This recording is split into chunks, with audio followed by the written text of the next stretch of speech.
Hello everybody, how are you doing? Today in this video, we will talk a bit about the statement which says a picture is equivalent to 1,000 words. Now certainly you have heard of the statement, I assume, and over here we are referring to the pictorial representation of physics, which is more popularly known as graphs. Now, I'm sure you have gone through some graphical questions while preparing, and today we are going to deal with some more such questions just to give you an idea about how to approach them. I hope it will help you. And in our discussion series on IB physics in particular, graphs certainly play a very, very vital role. When we talk about graphs, it is not merely just plotting one variable with respect to the other along y-axis and along x-axis, but it gives us a much, much more deeper understanding of the phenomena that the graph is representing. So here it is that we start with the discussion on graphs, and in today's discussion, we will go through some questions on IB physics, and we'll see whether those questions, whether those discussions can be extended to other questions or not. So here it is. Let us begin. Okay, so yes, in today's discussion on upthrust, we'll deal with graphs. So this is the first question that I've taken from a previous year paper, and this is about a person who is undergoing uniform acceleration, and we have to go through understanding how the velocity versus distance graph looks like. Now, whenever I try to go through graphs, in general, I advise my students that there are two things that you have to do. One is, whenever you're looking at the graph, try to find out what the slope gives you. And number two is, whenever you're looking at a graph, try to find out what the area under the graph gives you. In most cases, you'll see that going through either of these two approaches will give you vital informations about the graphs. And if you are an IB physics student, you know that you have to do your physics IA where you have to go through graphs in most cases. So certainly the journey with graphs does not end over here. It is just the beginning. Let's see what this question has to offer. So first of all, if we go with the slope analysis here, the slope is certainly this. Now, of course, this expression of the slope is something that we have to work on, because this expression is it is difficult to relate to the information that is present in the graph with the help of only this expression. So what we'll do is we'll try to manipulate this expression a bit and see whether it fits, whether it gets modified into something which can be worked on. So let's see whether we can do that. So this is what I've done. I've divided by delta t, I've multiplied by delta t in the expression of the slope. And the reason I've done that is because if you refer to the first expression, delta v upon delta t, the first part of the product, I hope you can recognize that it is actually acceleration that we are looking at. So certainly the slope expression gets modified as this. Now, this is the beauty of I would say how you interpret data. Your actual data is possibly masked within an exterior which you have to explore and probe into so that you can reach the actual information that is there. So here the slope, as you can understand, can be represented as the product of acceleration and a quantity which I'm sure some of you can recognize, although it is also a masked information, I would say, and I hope you can see that it is actually the reciprocal of velocity that we are looking at. So here it is, the slope of the graph in this case is represented as the ratio of acceleration and velocity. Now, going by the question, acceleration is constant, so you can understand that the slope is inversely proportional to the velocity. Also, since acceleration is constant, it goes without saying that the person's velocity is increasing continuously.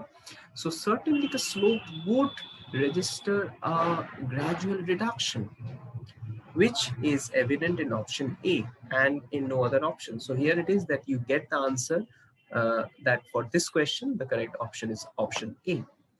If you do not want to go with this approach, certainly there is another approach that is possible, and that starts with using equation of motion. Of course, the person is moving with a velocity, and he started from rest, so u is certainly 0. Applying that, this is the expression that we get, and you can understand that it's an expression of v versus s, where v is having a quadratic dependence.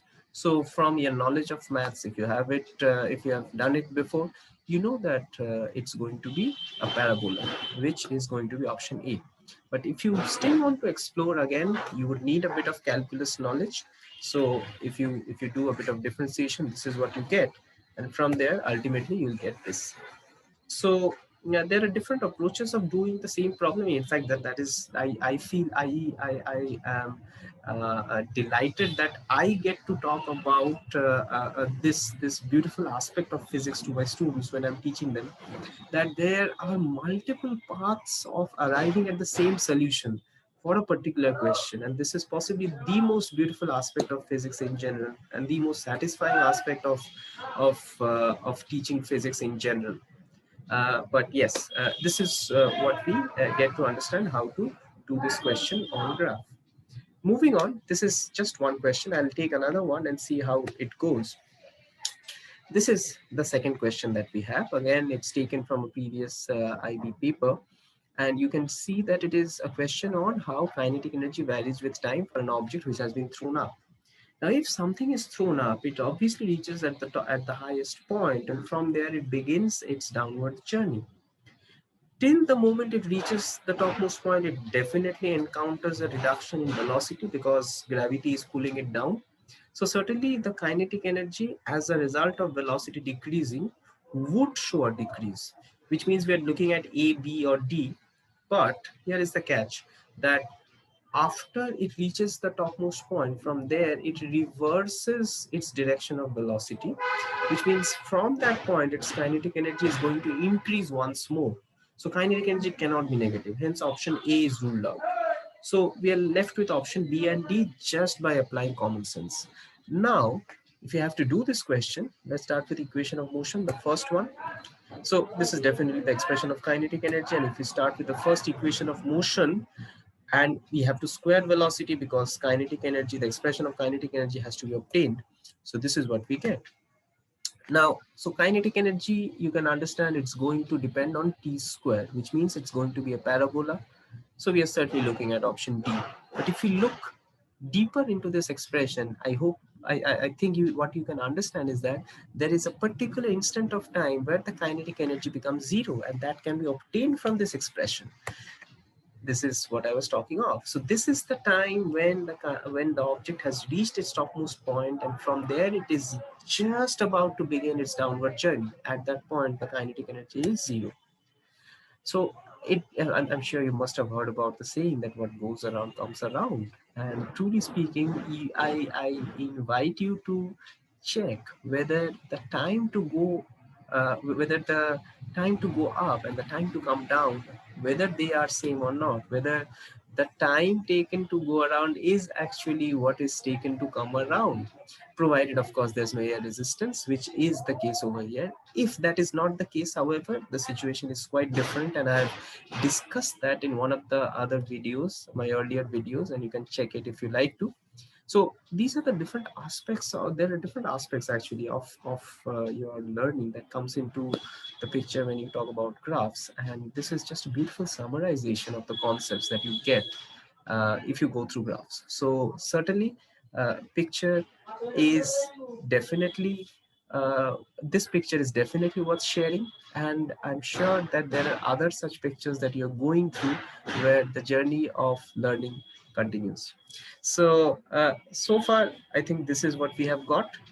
and I'll see you again in our next discussion sessions. Of course, this is just one of the sessions on graphs, and I think I would be making some more sessions on it, because I feel there are so many other things to discuss on. And in the meantime, if you feel there's something that you would like to let me know, share a feedback, of course, and if you want to do it one-to-one, I have shared my email ID with you in the description box. Certainly let me know. And if you're interested in online tutoring of physics, certainly let me know as well. I am available for that as well. Until next time, thank you everybody. Thank you for your time and have a great day.